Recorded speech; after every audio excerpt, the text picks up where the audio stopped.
छपरा जिला चैनल पर रउआ लोग के बहुत बहुत स्वागत बा। भोजपुरी के ताजा तरीन खबर से अपडेट रहे खातिर आज ही सब्सक्राइब करी छपरा जिला चैनल। जी हाँ, आज के जो खबर बा रउआ लोग के बीच में हम लेके आइल बनी आके हमनी के सर्वे लगातार कर रहल बनी से। जी हाँ, रउआ लोग के पहले ही बता चुकल बनी कि भोजपुरी के नंबर 1 हिट अभिनेता यानी सुपर डुपर हिट 2017 के नंबर 1 अभिनेता के तगमा अगर रुआ लोग के बीच हम पेश कर रही रुआ के मालूम होगी चाहिए पवन सिंह के। जी हाँ, पवन सिंह 2017 के नंबर 1 हीरो के लिस्ट में आ गई बड़न।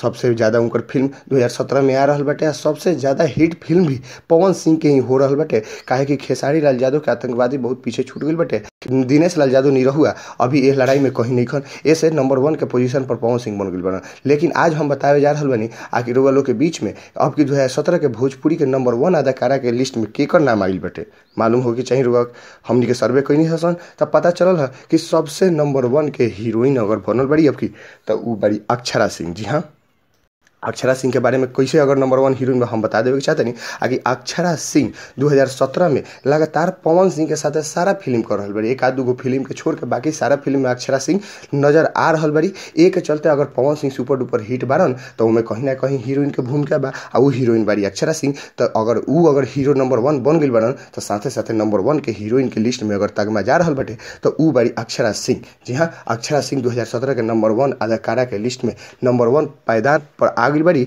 एमे कौनो शक नहीं है आगे अक्षरा सिंह बढ़िया हीरोइन नहीं थी। जी हाँ, पता हो कि चाहिए उनका लगातार सुपर डुपर हिट चाहे वो कौनो हीरो के साथे रहस लेकिन उनका नंबर 1 फिल्म हमेशा रहेला। अब तो वो सिंगर भी हो गई बड़ी। जी हाँ, सबसे पहला नंबर 1 हिट उनकर गाना हर एल्बम कर गई बटे। ऐसे हीरोइन के साथे साथे एगो सुंदर अभिनेत्री बढ़ले बड़ी, साथे साथे एगो सुंदर गायिका भी हो गई बड़ी।